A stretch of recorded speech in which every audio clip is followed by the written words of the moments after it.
Welcome to the Radiant Astrology Podcast, where we illuminate the wisdom of the cosmos for spiritual insight and soul-level healing. I'm your host, Christina Caudill. Thank you for joining me. Hello, this is Christina Caudill of Radiant Astrology. Welcome to the podcast. In this episode, my very special guest is the astrologer Virginia Rosenberg, and she joins me with a fascinating and very timely and very important discussion about astrology for social change. I have to say, I have interviewed so many astrology luminaries on my show. I've been very lucky with that. Very brilliant people, but this interview was one of my absolute favorites. It was so engaging. And I mean, I was had my mouth gaping open most of the time listening to Virginia because she is incredibly eloquent and passionate and thoughtful. She said her chart is extremely Gemini, and I don't doubt it.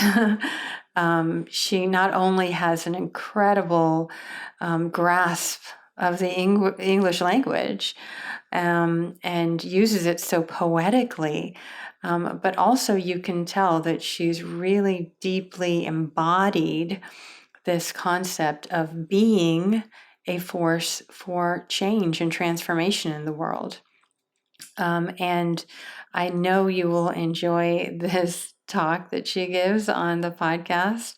I like to say interview, but I just kind of let her do her thing and try not to interrupt too much. So that will be coming up shortly. I have a couple of announcements, not too many this time. Just a reminder that the Radiant Astrology Member Circle is open. Go to radiantastrologymembership.com. The link will be in the show notes. I have 3 levels that you can join at. The first level, $11 a month. You are just supporting the podcast, and you also get weekly and monthly StarCasts to your email as my gift to you for thanking you for your support. At $22 a month, you also get invited to our private Facebook group where I have weekly office hours where I answer your questions on astrology. And you're invited to our monthly new moon circle, which we just had our first one on the Libra new moon, and it was so beautiful and touching. We have an incredible group of women, and we had some beautiful sharing and a manifestation exercise. It was really special. So if you're looking for an intimate circle and community, we have all levels of people in their astrological level of study and practice. So you're welcome to join us. And if you decide to go for the year membership where you pay ahead for the year, you get 1 month free, and you get entered into a monthly full moon drawing. I'll do a drawing every month out of my annual membership, and one person will get a one-on-one reading with me that is valued at $250. And so that is a great bonus for those of you that want to be not only part of our members circle, but also get the chance for a complimentary reading with me. And I'm also open for readings as well. I do evolutionary astrology readings as well as past life experience explorations. And so that is an evolutionary astrology reading and a guided past life meditation. And that is a really beautiful experience. You can go to radiantastrology.com/work-with-me, and you will see my services that are available there.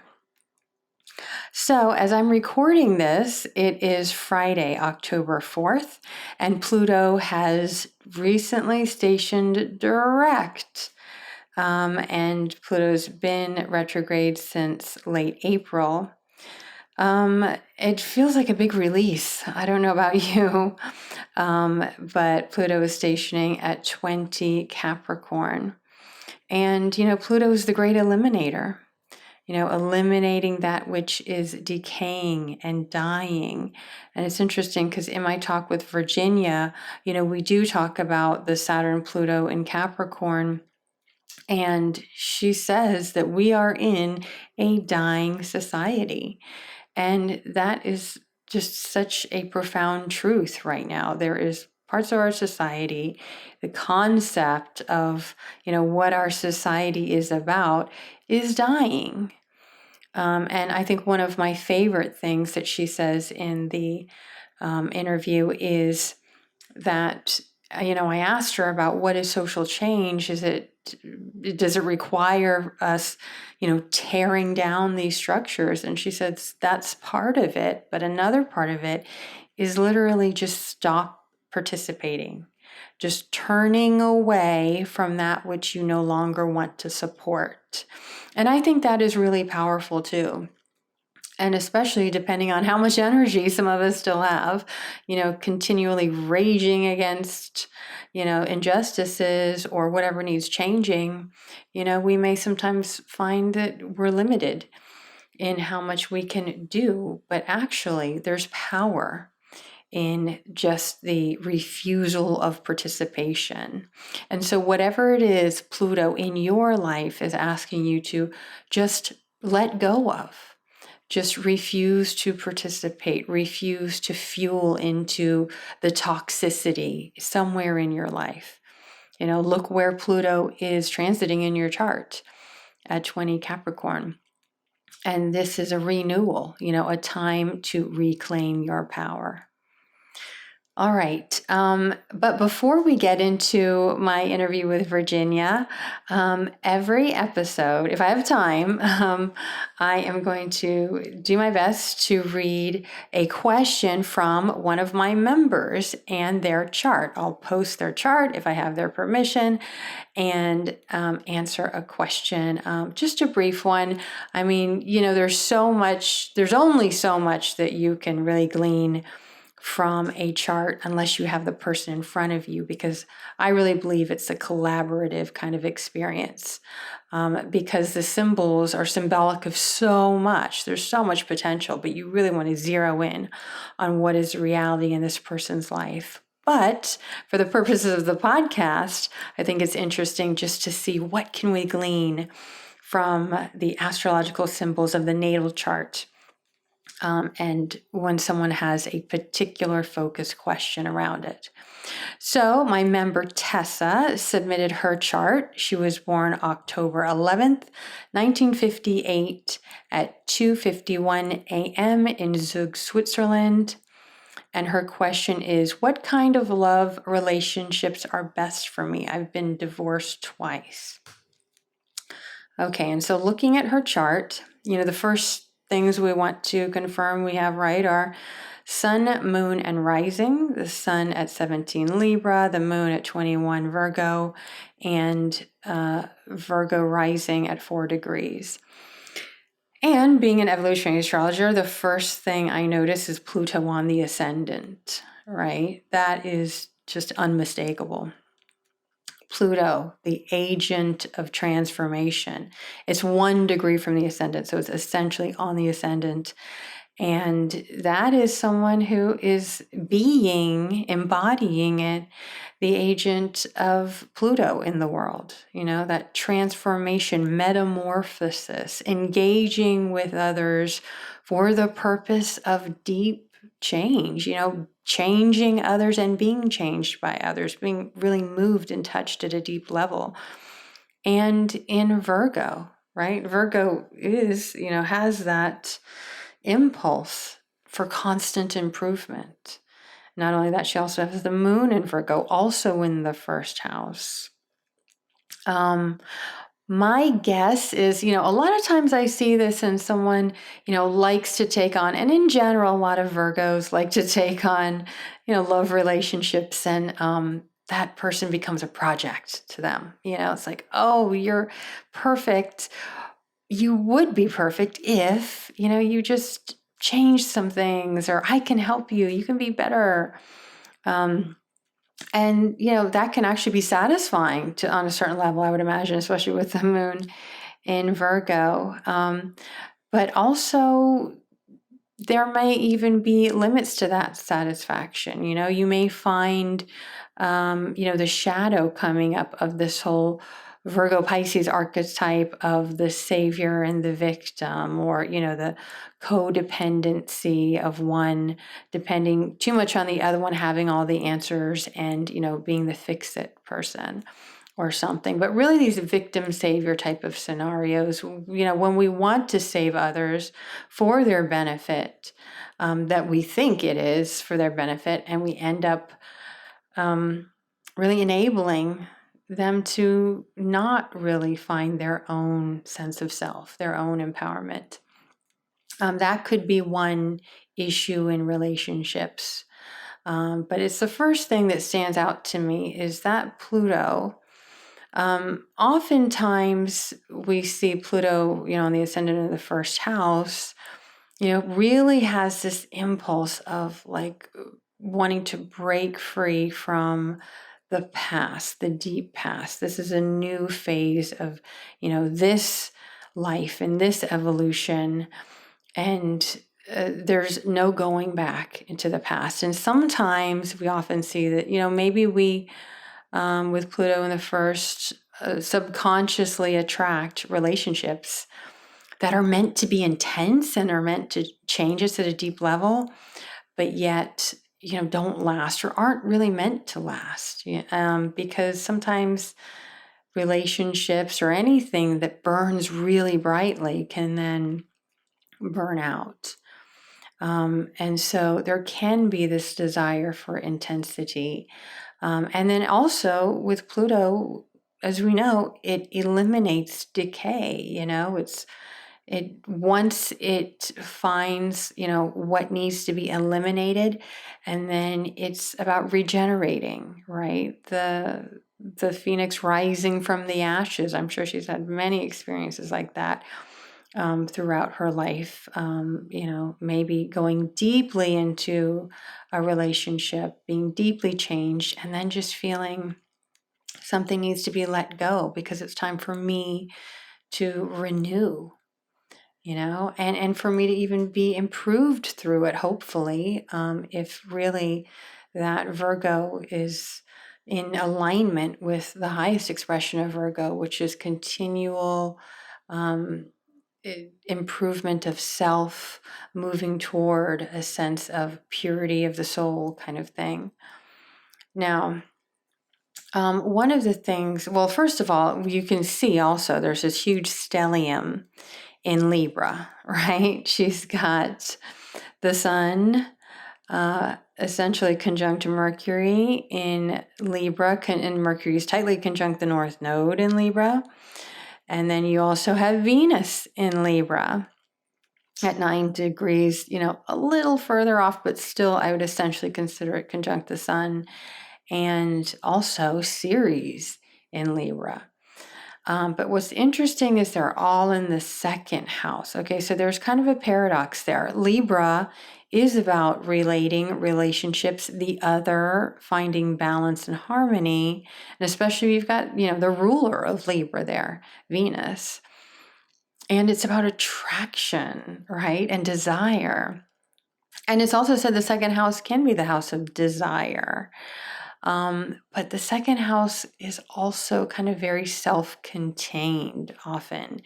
It's about survival, biological survival, financial survival, and self-sufficiency, right? So you have all of this Libra in the house of self and self-sufficiency.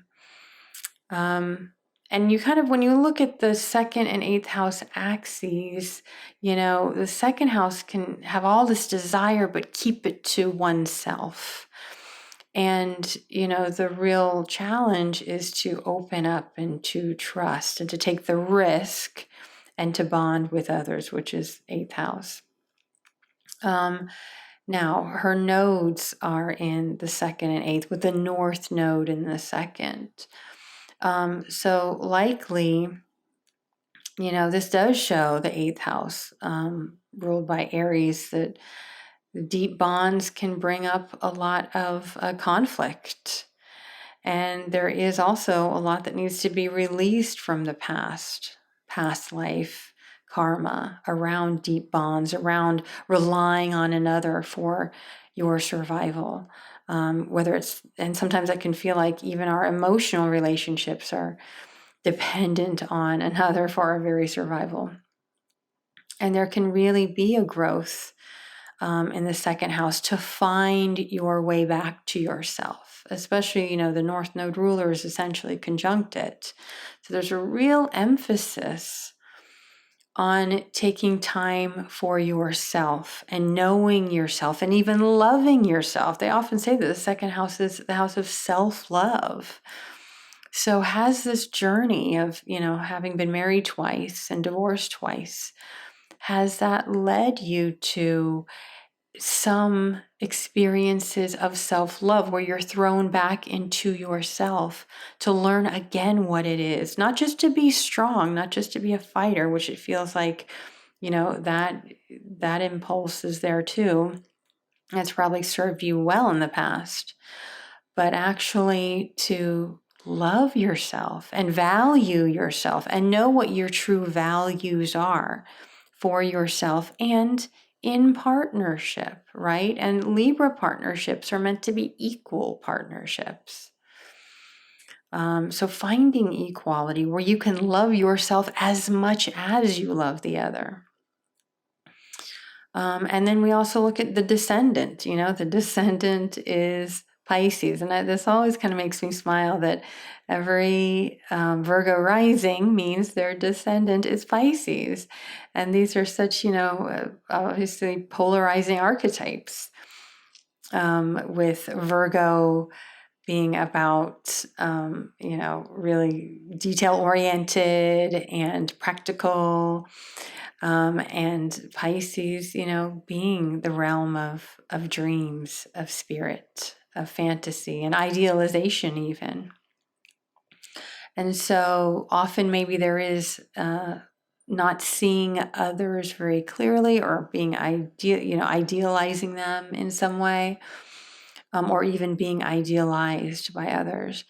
And, idealization can be nice, but when it comes to actual real relationships, that can, be problematic when we're not really seeing the other for who they are.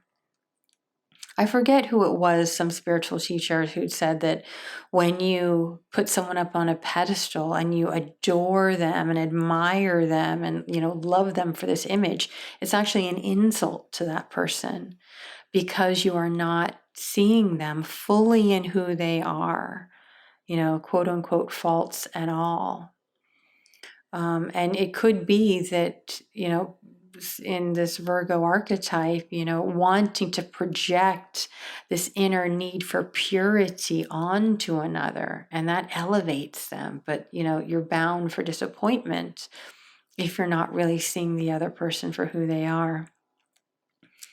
Another thing I will say is, so we often see that the first marriage partner is symbolized by the seventh house, right? Okay, so this Piscean type of relationship or energy that has, was experienced in the first partnership, marriage. And then you go 2 houses over, and that symbolizes the second marriage or major partnership, which in this case is 9th house, Aries, so very Aries type of quality, attracting this relationship. Aries being that fire, that instinct, potentially conflict as well. And then we look at, if there were to be a third partner.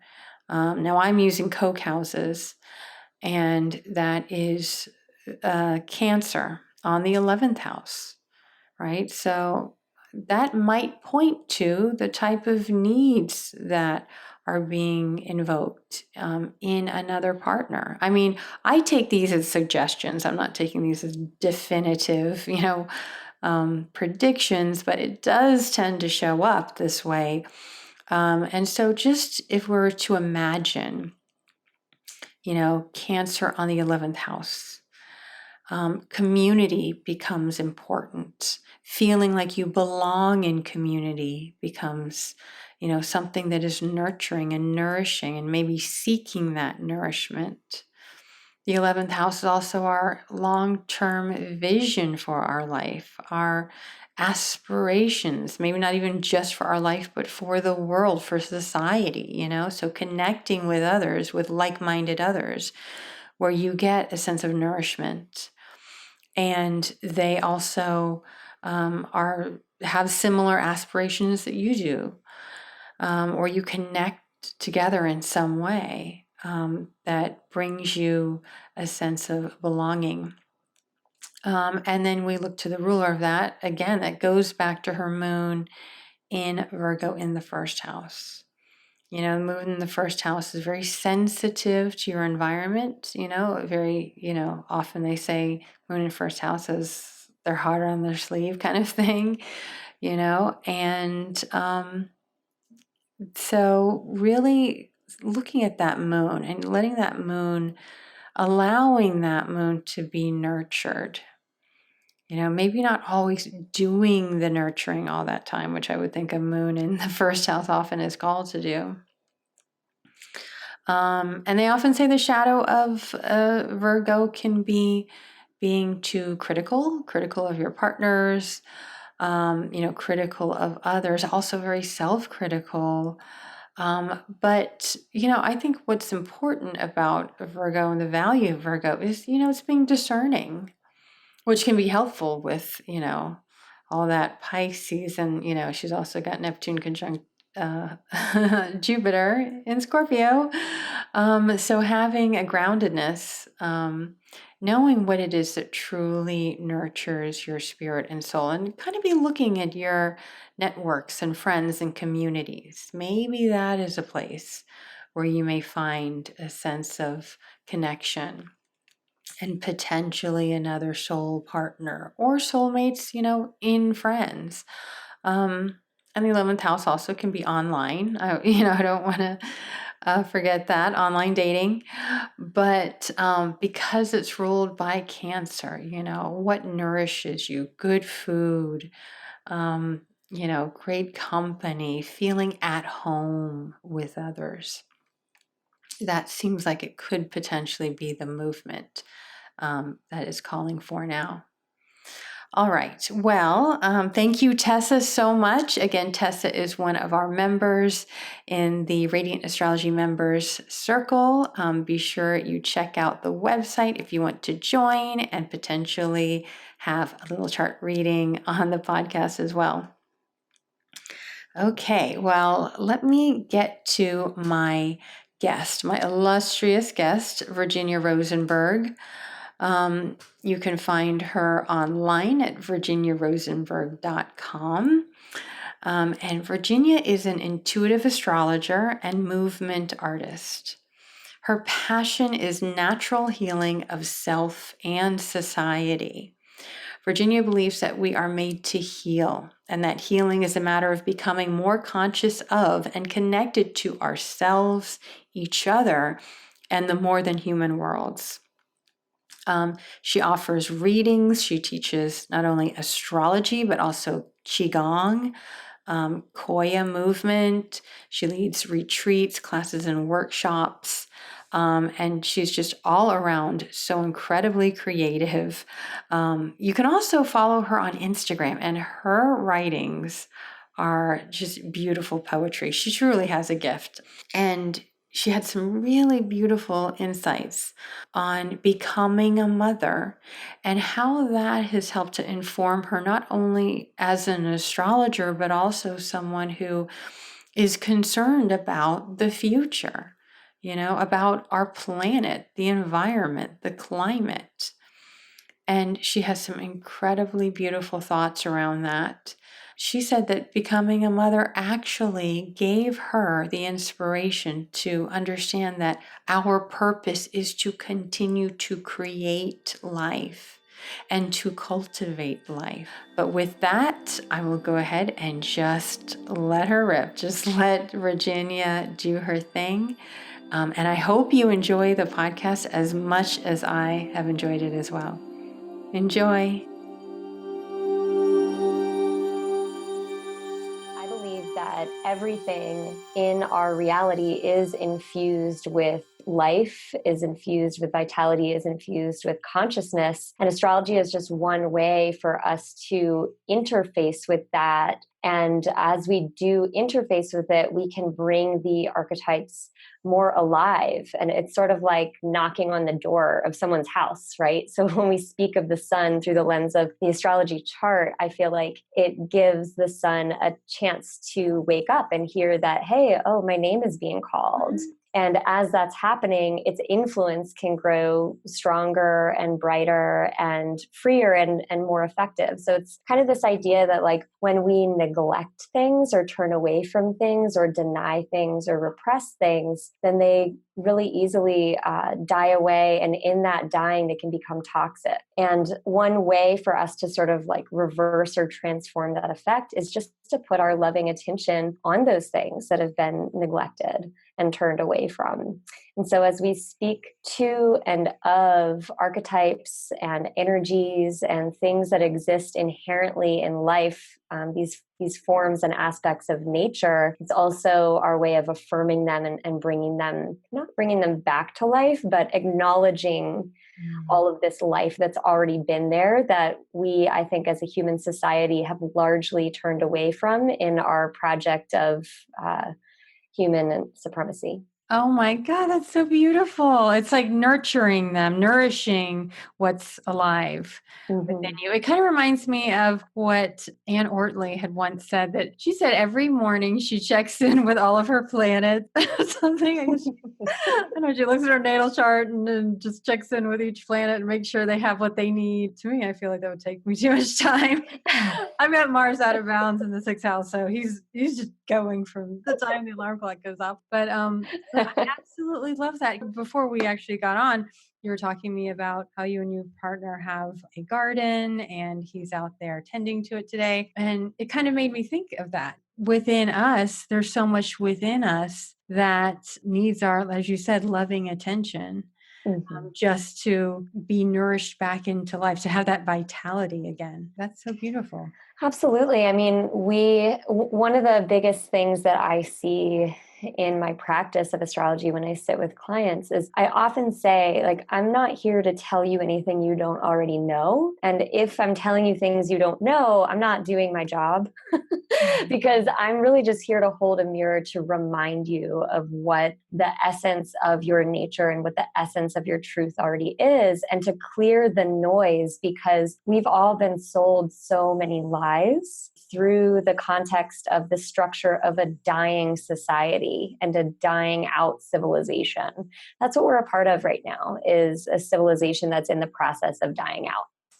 And so in that, we've been sold a lot of fabrications about what life is, and that we are subjects of life, and our purpose is essentially to be consumptive. And that's why we're here, is to consume and to purchase things and to work to earn money. And so that, in a very basic way, really shifts our perception of ourselves, and I think very much skews who we know ourselves to be and how we interact with the earth and how we interact with other people in our communities and in the world at large. And so one of the main ways that I use astrology is to try to cut through and clear away those entanglements of the power structures that are trying to siphon away our life forces in order to keep surviving. So for me, astrology is very much a tool of remembering the essence of our magic and remembering that everything we are and everything we need is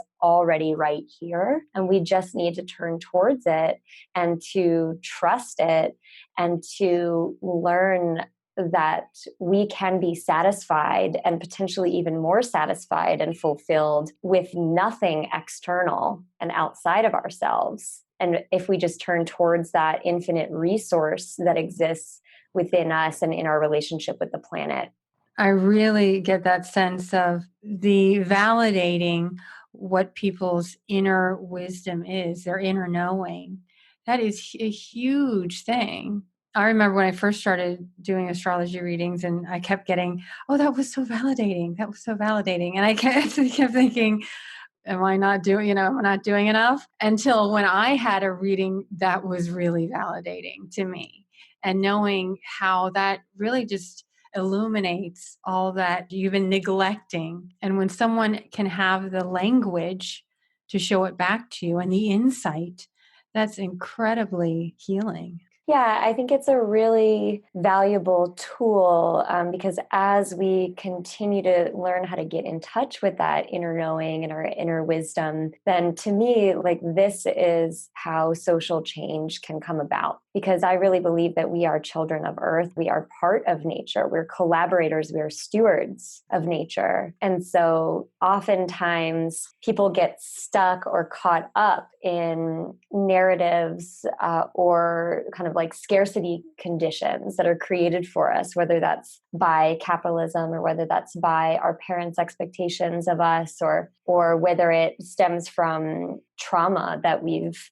endured through being a part of a broken civilization and a broken society. I think that so many of us are really grappling with those entanglements and those ties that are toxic, and we're learning to set boundaries to sanctify and preserve what we know to be our inner wisdom. And the more that we are able to attune to that and really listen to that and become responsive to that, the more we can enact social change and global change. And so, as you said, that we are part of a dying civilization in many ways, this turning in toward ourselves and what we know to be true, it sounds to me like what's really dying is this concept. Hopefully, we're waking up to the concept that we aren't just machines that are meant to produce and consume. And so, by doing that, by recognizing that we aren't that and nurturing that side of ourselves, are you saying the social change can come from that place? That gives us the wisdom to know what it is that needs changing, like what needs maybe our help in destroying, our help in destroying certain paradigms around us that are just, continuing to lead to our destruction. And also, I would imagine it would help us to know then what also needs nurturing and building, because we're still in this sort of balsamic decay phase. It seems like there's a lot more rooting out right now that needs our participation. Would you say that's true? Absolutely. Yeah, absolutely. And I think it's a really interesting combination of actively rooting out, but more so for me, it's like just stop participating in the things that are toxic and the things that are perpetuating our oppression, perpetuating the oppression of us, perpetuating the oppression of the earth. Because again, like it's all linked. Like we are the earth. We are of the earth. And so if something is oppressive to the earth, something is also oppressive to us. And quelling our expression in the world of living into our true nature on a planet that looks like an accurate reflection of our possibility, and our potential. So I often think of like a time in my life when I was leaving behind a toxic relationship. And for me, it was such a big shift because one of the things that kept me tied into the relationship was this concept that I could do something about it and I could fix it and I could fix myself and I could fix the other person. And there were all these things that needed to be done. And when things changed for me is when I hit a limit and touched the realization that there's nothing I can do here. This is out of my hands. And I feel like as a society, we're in this kind of liminal space of looking at and understanding how we and our ancestors are responsible for so much of the destruction, and how we're also being victimized by those in power who are basically like forcing us to participate in this destruction. And at the same time, we're coming into a really strong interfacing with powers that are so beyond us that also have a part to play you know? So You mean the powers of fate and that sort of thing? powers of fate, powers of nature, powers of God. I don't even know if we can put a name to it, but it's the I'm thinking Pluto. I'm just like Pluto is like Mm. eliminating so much. And, I'm thinking decay and bigger than us, surrender. Like when you were mentioning about the relationship just wasn't fixable. And at Yeah. some point it's bigger than you, and just trust that process that, we have to go with the cycle that we're in. Yeah, it's like, what does it take to let things go? What does it take to let things die? What does it take to feel all of that and to grieve it? Mm. And there's this group, maybe you know of them because they're based in Atlanta, called the NAP Ministry. Are you familiar with them? I don't think so, no. And I love their message so much. It's this concept that if we just sleep and nap and rest, Oh, I like them already. like that could be a huge piece of what's missing and what's needed in order to heal our condition. And I feel like that's really revolutionary, because so much of the way that the toxicity and the ills are able to be perpetuated is because we're getting up every morning and going to work and paying our mortgage and perpetuating them. So what if we just napped? What if we just listened deep into our intuition and our instinct and asked ourselves, what am I really needing? How can I care for myself? How can I care for my family? How can I care for my loved ones? How can I care for the environment that is giving me home? And of course, like everything we're talking about right now is this North Node in Cancer, South Node in Capricorn. These are just like extrapolated interpretations, but this is where we're at as a collective right now. Is part of the way through is a huge focus on care. Yeah. So what have you been noticing? We're about halfway through the transit of the North Node in Cancer and the South Node in Capricorn. And obviously they're in axis, so they're linked. But, the North Node in Cancer, though, has been really speaking to me. And it's, and when the feminine and the care is evolving and rising, then of course we likely have the opposite, especially with Saturn there, Saturn and Pluto. Mm-hmm. But just with the North Node in Cancer, what have been your observations over this last half a year or so?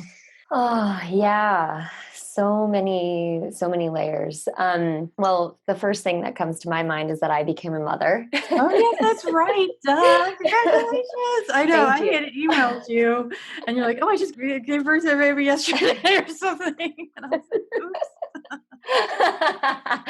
Yeah.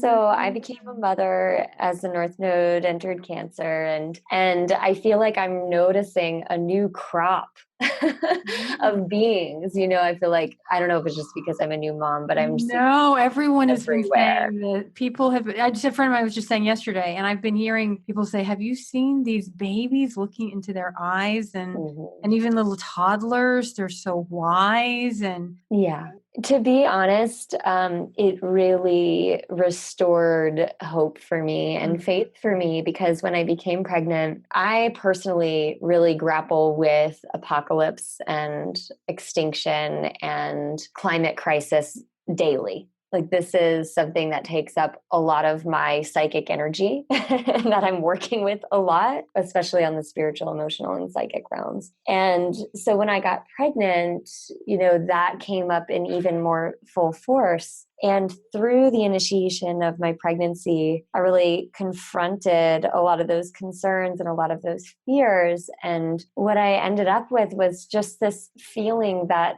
this is right, that even if it might seem kind of intellectually like, oh yeah, we definitely shouldn't be bringing more humans onto the planet because of this reason and because of that reason and because of resources and scarcity and all this stuff, what came through the instinct of my body was quite the opposite.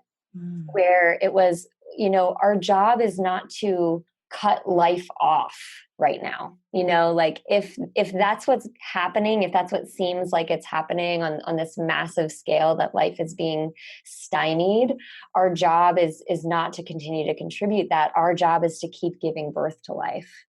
It's to keep opening to possibility. It's to keep nurturing and cultivating life. Mm-hmm. And so when my baby came through, that's something that I really landed into in a very present way. That a big thing of this Cancer North Node is about cultivating belonging, creating spaces of nurturing, tuning into the intelligence of our moods and our emotions, understanding interconnectedness and emotional bonds. I feel like the astrology of right now, as we're speaking, is like really looking at the dance that we have with our feelings and with our emotions and with our tendencies to defend and protect and put up walls and borders.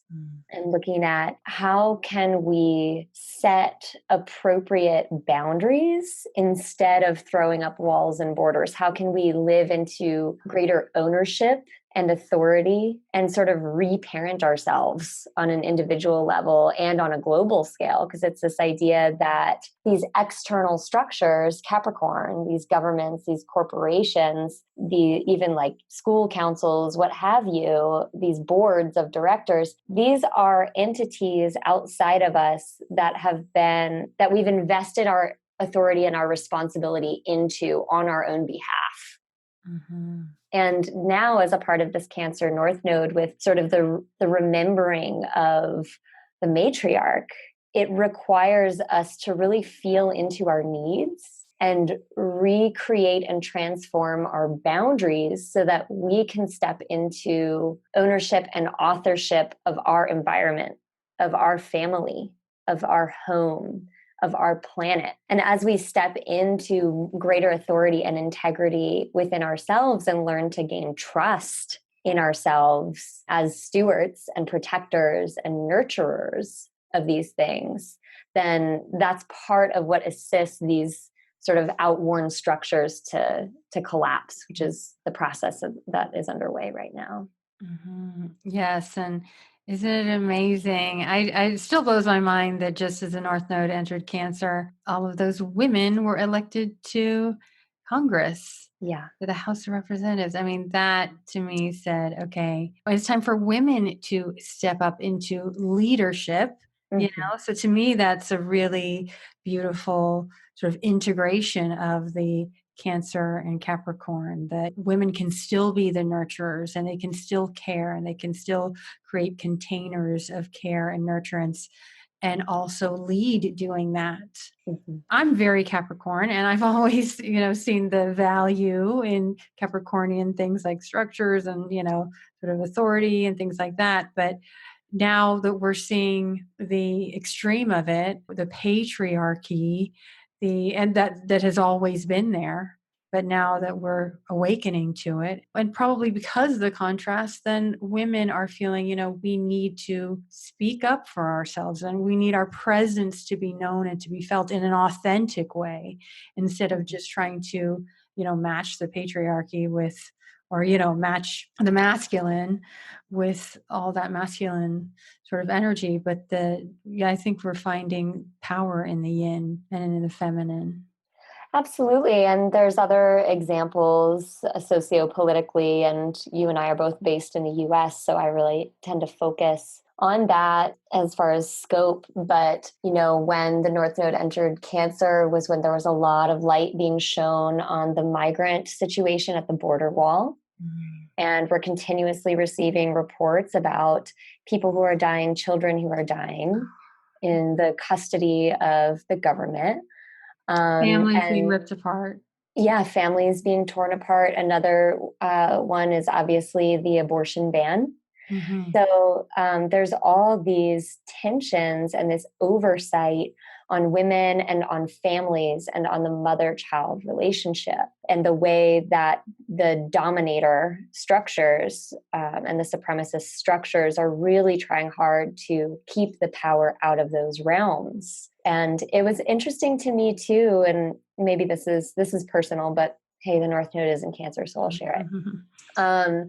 Which is that when I was pregnant, I was really surprised to discover how much we're trained in this society, in this Western dominated culture, to take power away from pregnant women and Wow. from mothers.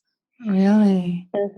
Oh yeah. And it was like everywhere I turned, comments that were being made about my body and, perceptions that people were having. It's so many of the comments seem harmless on the outside, but the way that I felt about them and my intuition and my instinct and my emotional body, which is what we're really leaning into as far as learning how to trust more with Cancer in the North Node, I could just see, how conditioned we are to try to take a pregnant woman out of her power, which is so interesting because I've found out that when a woman is getting ready to give birth and when she is giving birth is when she is most powerful, biologically speaking. And, as I went into the birth realm and the birth portal, I faced a lot of pressure from external authority to give birth in ways that weren't right for me or my baby and weren't comfortable for us.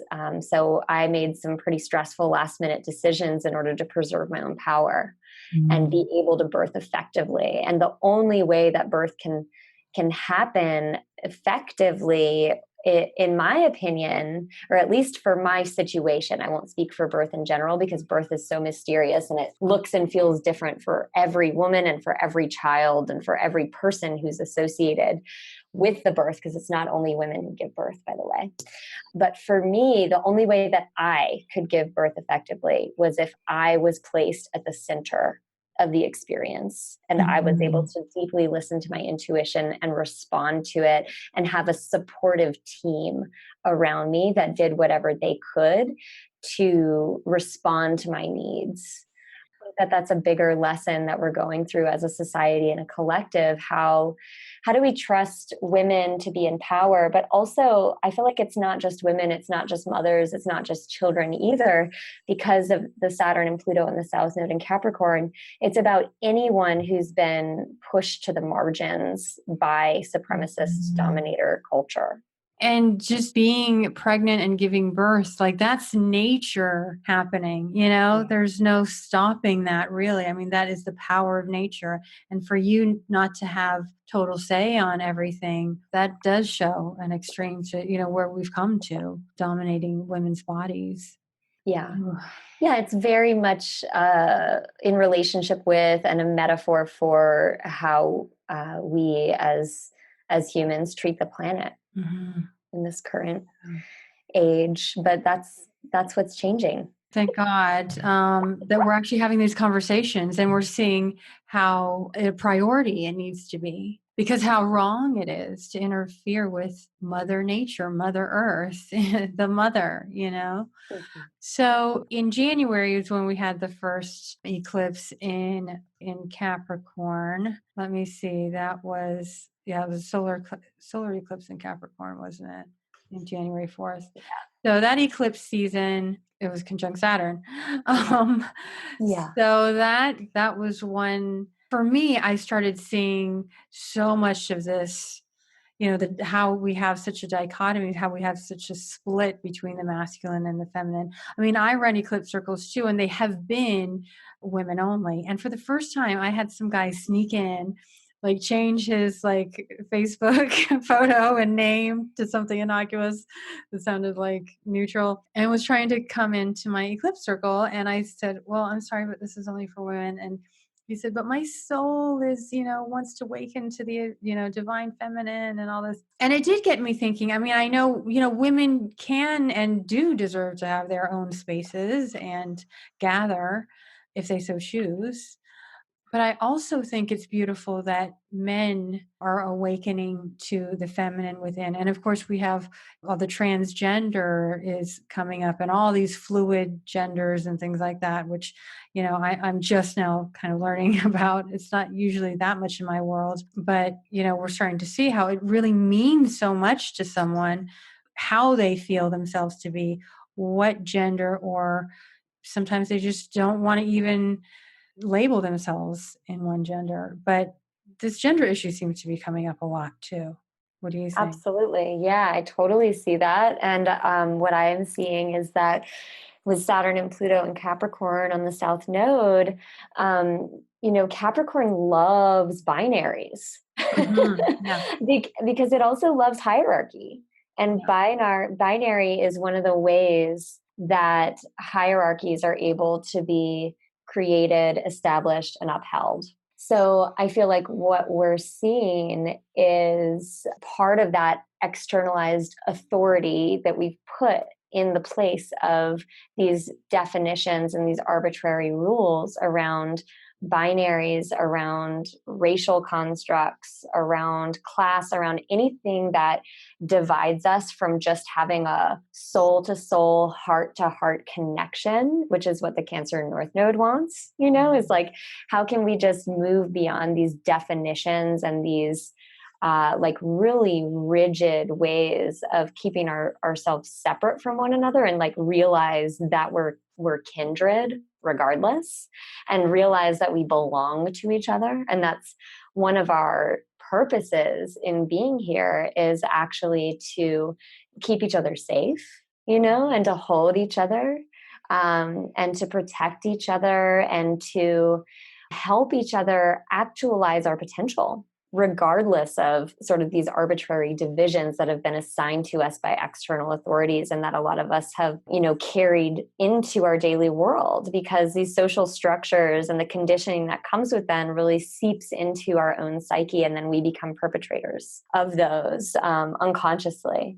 So I do see a gender being a big thing, and that's something that has been really interesting with becoming a mother as well, because we do, as parents and as adults, we assign these genders at birth before we even know who these people are that we're bringing into the world.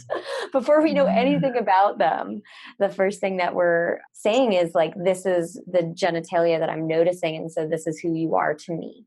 And we start to create these definitions and these constructs. And so, there's something to like biology. And I think that we're also really confronting the ways that biology isn't everything, and it doesn't determine and define all the aspects of personhood as much as we have thought. And I think that's part, again, of like this mechanism of control that has kind of created, and what's the word, like not just created, but like recreated. Yeah, perpetuated. Yeah, these arbitrary structures. And part of why we perpetuate those arbitrary structures is to maintain social order and hierarchy. So this resurgence of no, gender and identity is really fluid, and it's responsive to all these different influences and the ways that we're being raised. Then I think we get to see so much more of the picture. And as a part of that, we also get to become more responsible caretakers of each other, and more responsible owners and caretakers of ourselves. Yes. And because for some people to really, I mean, there was a time where I didn't really understand it, to be honest. I didn't like quite get why someone would want to go through that process. And it was a friend of mine who'd said, well, just imagine if you really literally feel that you were born in the wrong body, like your body just doesn't feel like you. It's not like the right gender.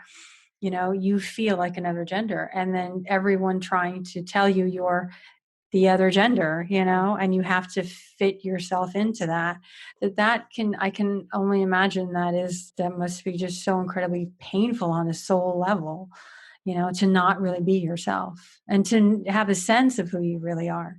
But you just can't really be that because of these societal constructs, which fortunately seem to be opening up. And, the young are leading that. These young people these days are just, they do restore hope. Yeah. Yeah. I really feel like when my baby came into the world, I felt so strongly. And when I look into her eyes, I have no idea what kind of world she's here to help build and create and live in. Like, I can't even conceive of it, you know? And it's so amazing that we get the opportunity to live a little bit into the world that the youth are are bringing in. And I also had such a strong feeling right after giving birth, like it raised a big question for me, which is, why aren't we just listening to our children and following them? It's like this idea that adults know what's going on, but the reality is children and babies know what's going on a lot more. And it's kind of just adults' jobs to like keep the children and babies safe so that they can do their thing.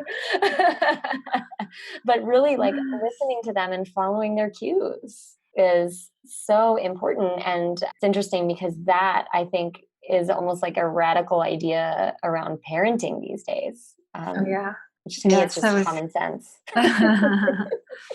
I hope it's appropriate to say this, but one way that I've been kind of viewing the Saturn-Pluto conjunction on the South Node is I feel like we're getting ready to take a giant cosmic dump. Yeah, especially on the South Node. Exactly. It's this idea of like, okay, we know it's wrong. We know that like I ate something really bad and it's like putrid and it's making me sick, but I can't get it out yet. So like I hope that's not too graphic, but that really is just what I keep returning to over and over again when I see this archetypally. And I think that we're going to be feeling that a lot. Well, yeah, and also it was funny because I was talking to my friend the other day she's got South Node in Capricorn and Venus in Capricorn. We were both very Capricorn, and we hadn't seen each other since like the beginning of the year. And we both we both used to be like, working out, super healthy, whatever. And we've both kind of gotten a little flabby and haven't been, we've just like our old ways that I thought was way gone for both of us have kind of come back because we kind of just, I don't know if we were both reverting to just old bad habits, old toxic ways of being or something, or just also maybe just wanting like comfort food, the more stressful things got. But there does seem to be this need to, maybe we haven't reached bottom yet in the society, which is sad to say, but I don't think we've quite reached rock bottom. And sometimes we have to sort of look at, how bad it could get in order for us to sort of, clean have a really deep clean, Exactly. And that reminds me of the toxic relationship comment I was making earlier, where it's like, sometimes we stay in these abusive circumstances or these toxic circumstances until we just can't anymore. Mm-hmm. And that's often when like far beyond when we knew we should get out, but like we couldn't get out for whatever reason. And I love what you said about these past things are coming up. It's very much about the historical things coming up for you, the family things coming up for you, the lineage things, the things that are in your legacy, the things that need to be remembered that we would all rather forget. Yes. Right. The things that we would rather avoid. Those things are coming up to be felt and to be processed and to be dealt with. I was just reading this article last night about climate grief. Yes. Oh, I saw that. Yeah, which really spoke to me because I've been feeling so much of this climate grief, this observation of how things are getting more extreme and changing so much, and that there's this like impending doom, for me, I label it apocalypse quite frequently. But what really struck me about this article was how they were saying, it's not okay to talk about it. And I find that like, especially online, like on my Instagram, I really I try to like talk around it. Like I try to talk about it, but talk around it to try to not be too intense. Because I'm a very upfront person around like trauma. And I appreciate that about your writings and stuff. And cause you do it with such grace too. Thank you.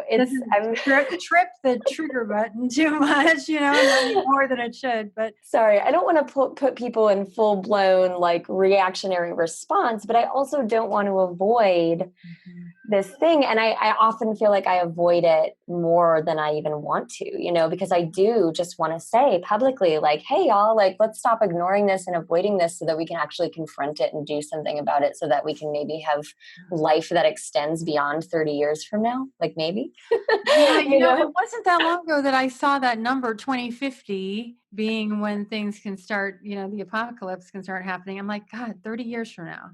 That's Yeah. like, I mean, I was just in high school 20 years ago, which seems like, Yeah. last year. And that's one of these problems that seems so overwhelming that's what immediately puts people into that space of overwhelm and apathy. But you're right. If we don't face it, then it's not going to get any better. Yeah. Yeah.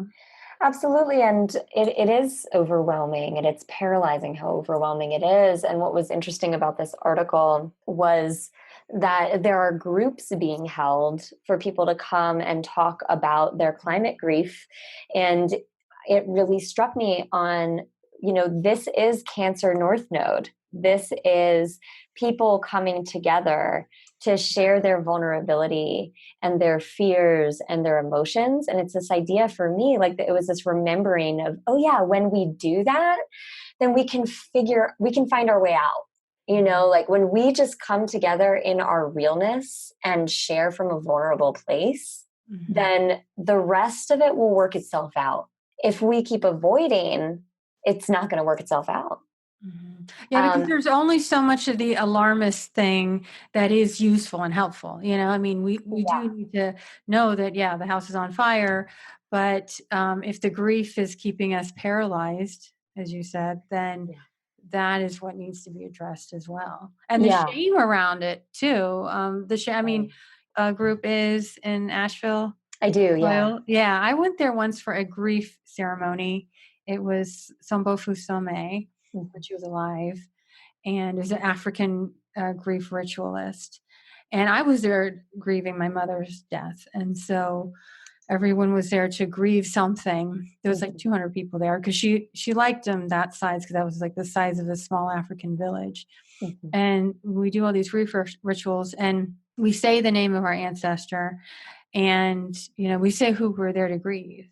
For me it was my mother, but a lot of the people were there grieving things like the ocean and the dolphins and the things like this, which at the time, this was several years ago, I couldn't wrap my head around.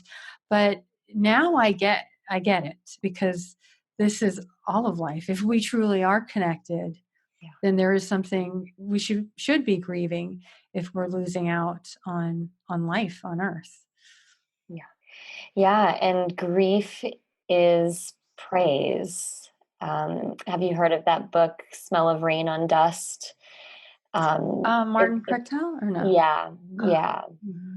Yeah, it's about grief, and the concept there is that when we grieve, grieving is our way of honoring and acknowledging life. So honoring these emotions with Cancer North Node and the things that come up that we'd rather not feel and the things we'd rather defend ourselves from and protect ourselves from. If we can just, like, the phrase that came to my mind around this upcoming eclipse season is turning towards pain. Like if we can just turn towards the pain, then we can make our way through. And pain is different from suffering. Okay. So it's sort of this idea of like choosing pain more than suffering, which is a concept that was illustrated at this wedding that I recently officiated last weekend in Chicago. It was part of the vows was, I choose to turn towards pain instead of being suffering. And suffering is happening as we do just sit by helplessly and not sit in our vulnerability and not share our grief and not come into this longing for emotional connection and this longing for togetherness and this longing for, like, we really just want to be here together and feel this and have this experience, like on a soul level. That's why we're here. So if we can choose to lean into the discomfort and the pain that's associated with that and turn towards it, that to me is a big piece of the invitation here in this eclipse season. And something that is so like just wise about these cycles is, the last couple of years when we had the nodes in Leo Aquarius, it was a whole different energy. And I feel like it's led and made this whole North Node and Cancer thing more poignant even. Because I felt there was so much during that period that was really highlighting, a lot of people feeling alienated with South Node in Aquarius and the North Node in Leo. The antidote to that was just making me feel special about myself or, whatever. I mean, that's just one extreme. Yeah.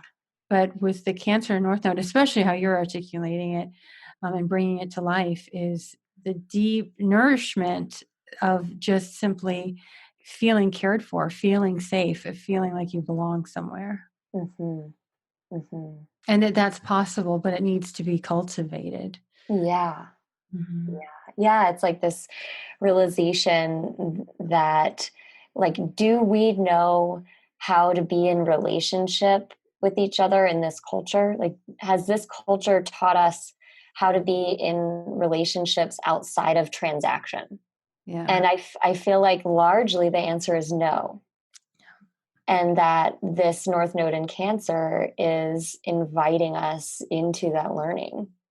Mm-hmm. And a big part of that realization is like honoring that we have needs and honoring that other people have needs and honoring that we can like recreate our lives and our relationships to really support ourselves in getting our needs met and support others that we love in getting their needs met as well. And realizing that like it's a symbiosis, like it's not this defended, bordered thing of, oh, well, if that person gets their needs met, that means that I'm not going to make enough money, Capricorn South Node, Yeah. or I'm not going to be in the position of authority that I want to be in. I love that meme where it's like, if someone has equal rights to you, that doesn't mean that your rights are taken away.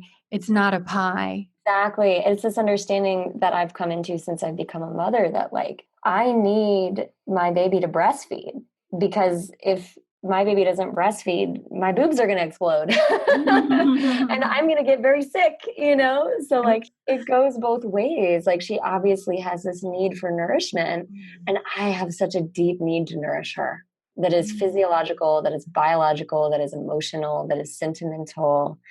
So part of this Cancer North Node is like looking for the ways that our needs are symbiotic and our needs intersect.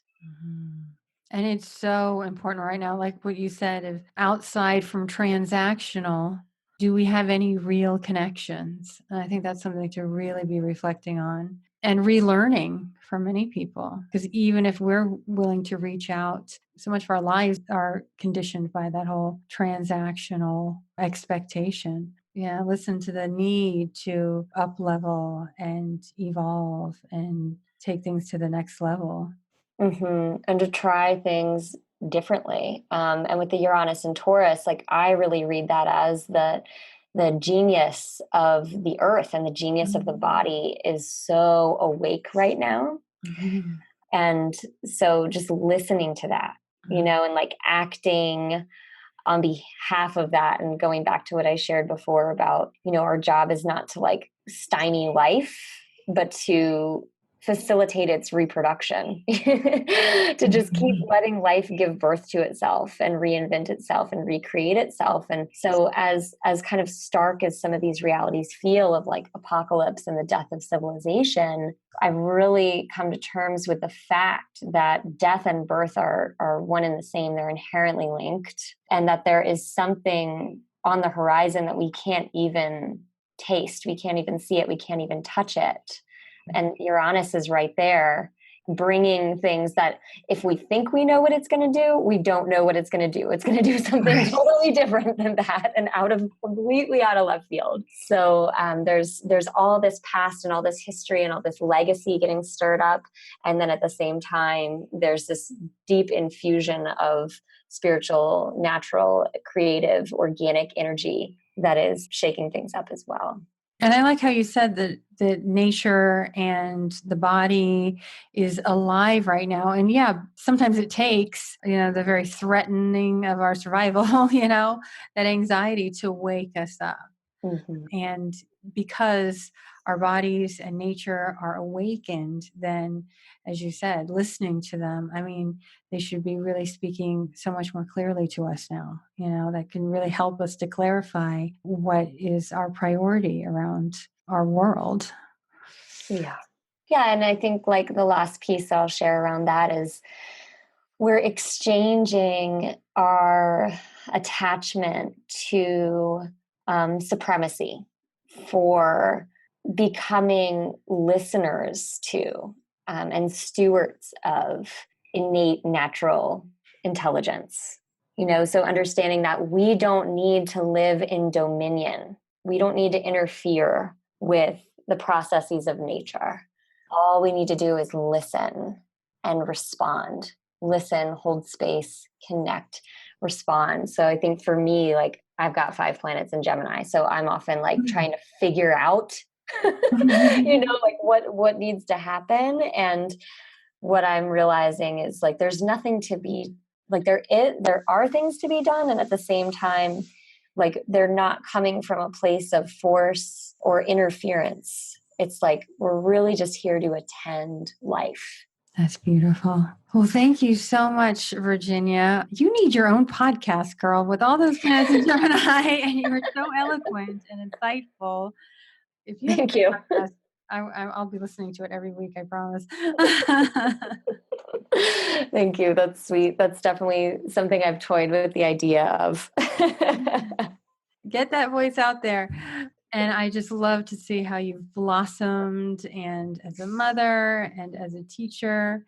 It's so beautiful. So tell our listeners how they can connect with you. Yeah, sure.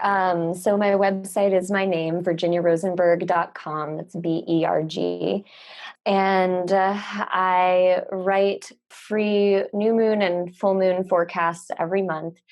So you can find those on my website, or you can subscribe to my newsletter and get them emailed straight to your inbox. I also post new moon and full moon posts on my Instagram, which is just my name, Virginia Rosenberg. And everything you need will be in the newsletter, on the website, or on the Instagram. Right now I'm running a 6-month astrology course, which is really fun. And I don't know, I know I'm going to do it again in the future, but I don't know if it'll be the same format. But if you're interested in taking a deep dive into like fundamentals of astrology, then you might want to look into that. It's called Sky Scholar, and it's linked right on my homepage.